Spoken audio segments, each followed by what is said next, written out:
Hi, can I ask why Chloe is in a wheelchair? That is a great question. Now, Chloe isn't always in her wheelchair.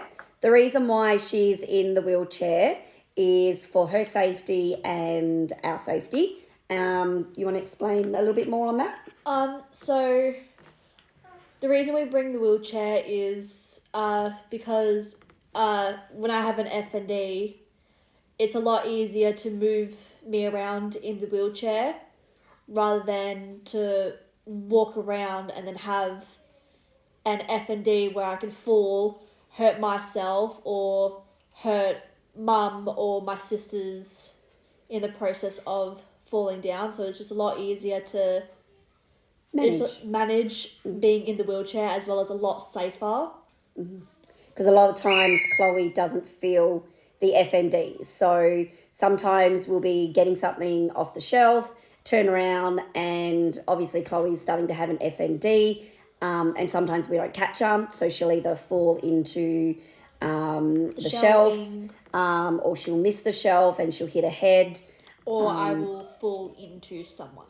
Yeah, so obviously just for her safety, our safety, patron safety, and obviously, to protect ourselves as well, because, the staff always get nervous if she goes down, because then it goes into their protocol. They then have to call their safety manager. Yeah. They have to then assess Chloe 9 times out of 10. And then they want to call an ambulance. And then majority of the time, it's not the first FND. So Chloe will have multiple FNDs. So therefore, we will have to wait every time for this manager to come and make sure she's okay, so then we can continue our shopping. Which I understand that's part of their protocol, but it does get very annoying having to do that all the time.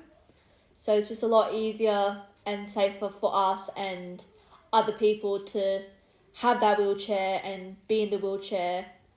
It's just safer, better to move me around, and yeah, pretty much. it's just safety and managing. Yeah, to be able to manage it, pretty much. Yeah.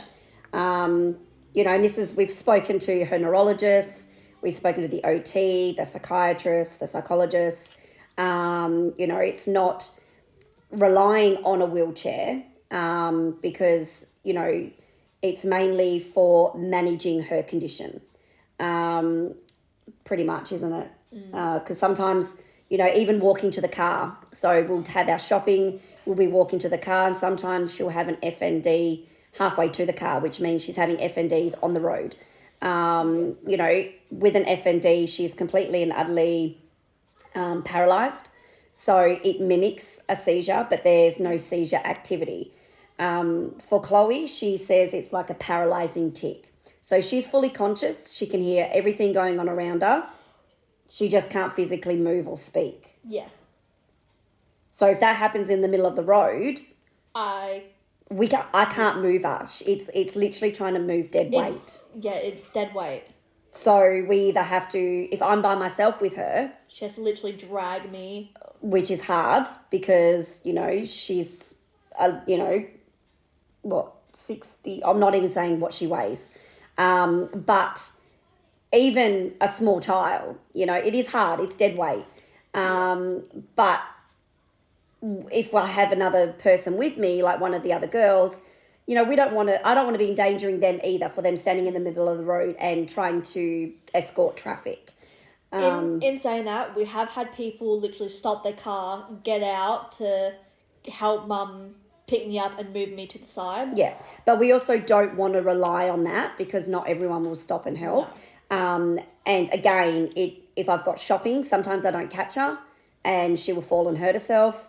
So to answer that question, she's not relying on a wheelchair. She's just in a wheelchair for her safety, for our safety and everyone else's safety. Yeah. So that's pretty much the explanation. Yeah. But thank you so much for your question. And we hope to answer any more questions that you guys have. Thanks for following us. Thank you. Bye, guys. Bye.